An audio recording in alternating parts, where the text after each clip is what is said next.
Governor Cuomo says the contract deals that he struck with the leaders of CSEA and PEF will save the state millions of dollars over the next 5 years if they are ratified by rank-and-file members. Now, these agreements include a temporary pay freeze, furloughs, and health care concessions.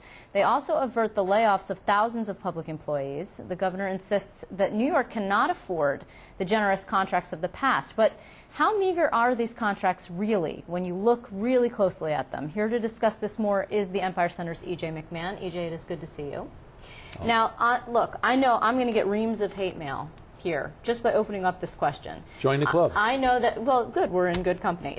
I know that people who are watching this show who are public employees feel beleaguered. A number of them have already written to me. They hate this agreement that was cast, that was struck for them. But how bad is it really? Well, you have to keep in mind that these state unions, the two biggest unions we're talking about, CSEA and PEF, the Public Employee Federation, basically just skated through the worst financial downturn, recession, fiscal crisis in many, many years. Really a recession of historic proportions because it's had a lingering effect. A recession in which many people in the private sector who managed to hold on to their jobs actually had their pay cut. There have been lasting permanent changes and increases in insurance costs for private sector employees, et cetera. And state workers basically were unscathed. Well, because they had a contract. They had a 4-year contract that gave them 14% base pay increases, plus increases in geographic differential, plus the longevity steps they get automatically when they're going through a pay grade. Yep. They were protected from any harmful effect from the recession. In fact, in other states, in many other major states, there were furloughs, layoffs, both. In New York State, really, there was virtually no effect on the state workforce, and when Governor Patterson sought concessions, their answer was a flat no. Their contracts run out, and basically this is a day of reckoning.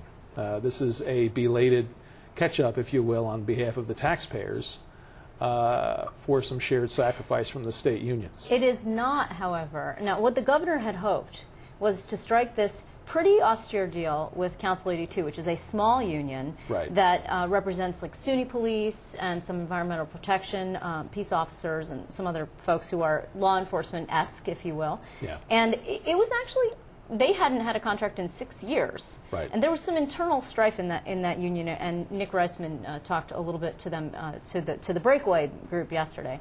But they rejected their contract deal. Right. The governor had hoped to make that a model. What we came out with for CSEA and PEF actually is not as difficult of an agreement as that Council 82 deal would have been had it been the model the governor was hoping for. Is that right? That's correct. Well, the Council 82 deal, the one that was rejected by that union's membership, had two other aspects that would have been significant permanent savings for the state and would have been significant precedents. One was that at the end of the contract there would no longer be automatic step increases, as they're called. Which are preserved in the CSEA and PEF contract.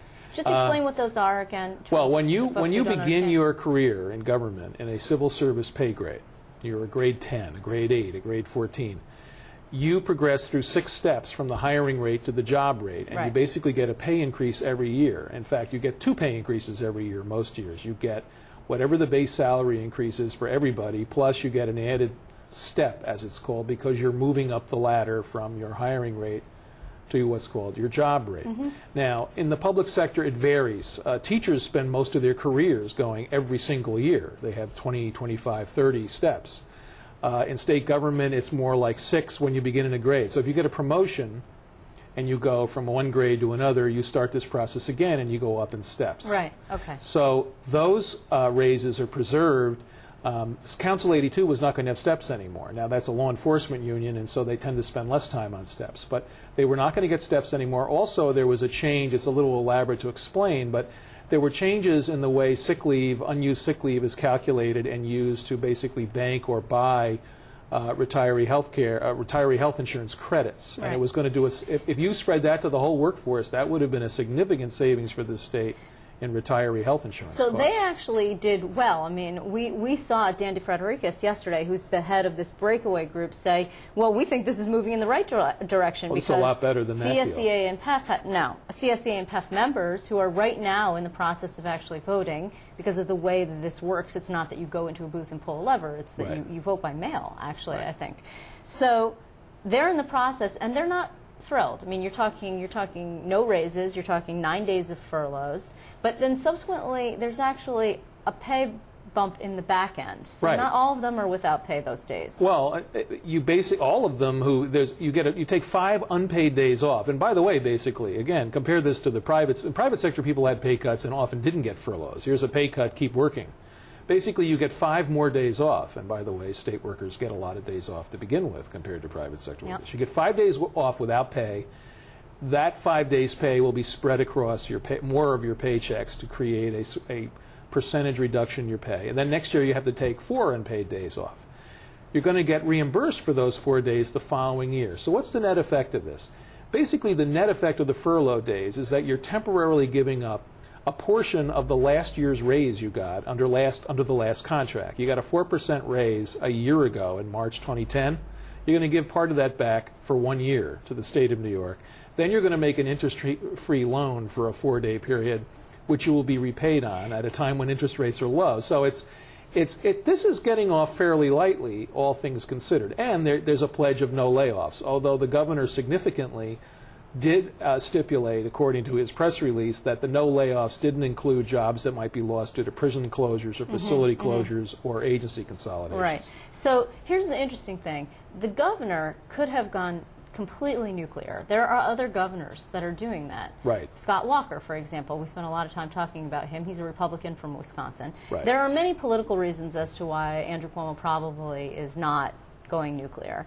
But the one thing that nobody wants to talk about that isn't addressed in here is anything to do with pensions. Right. Well, pensions are not subject to collective bargaining. I understand that. And the governor says his biggest failing in the last legislative session was actually a failure to get pension reform and an agreement negotiated, which the Senate, which the Assembly Democrats want. Right? They want everybody at the table. The way that the fifth tier was created, right. They want the 6th tier created. Right? That's a savings also. P.S. That's only for people who are just coming into the system. Just also, like health care concessions, also just for people coming into the system. Well, the Tier 5, that so-called pension reform that's called Tier 5, was not a model of how to do things by any stretch of the imagination. Sure. But if the governor actually thought there was a chance of getting pension reform in this last session, I'm surprised because he only put a bill out a couple of weeks before the legislative session ended. There's a lot of work to be done on that front, and again, I think his proposal is flawed in different ways. But the fact is, it didn't come into play in the negotiations, and frankly, from my point of view, that's a plus, because Governor Patterson basically treated it like a negotiated item, and in fact made what was really a non-binding, no-layoff promise to the unions in exchange for getting their agreement to something they didn't need to agree to. You know, unfortunately, we're going to run out of time, and I think this is really an important issue for the state, for the fiscal health of the state going forward.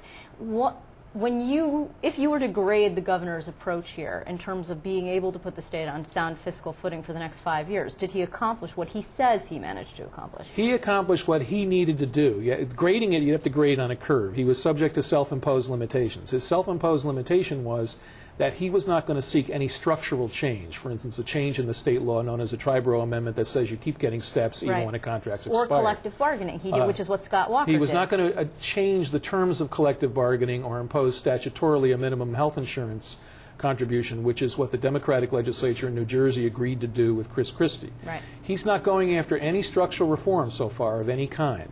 He is within the established rules of the collective bargaining game. He got this deal. So if you grade on that curve, within the rules of the game that he sought not to change, I happen to think he should have, other people would disagree, within those rules, he did pretty well what he needed to do. I don't think he got the $450 million he had budgeted in savings for this year, by the way, which is another thing that the unions can at least point to. They can say, we didn't have to give him the whole $450 this year, because they didn't.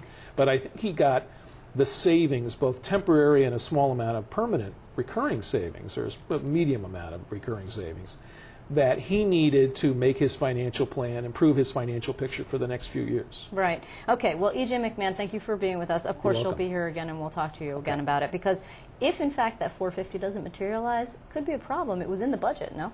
Well, it was, and we're going to have to wait to see his next financial plan update to see how that all stacks up. Interesting. Well, we will keep an eye on that. Thanks very much.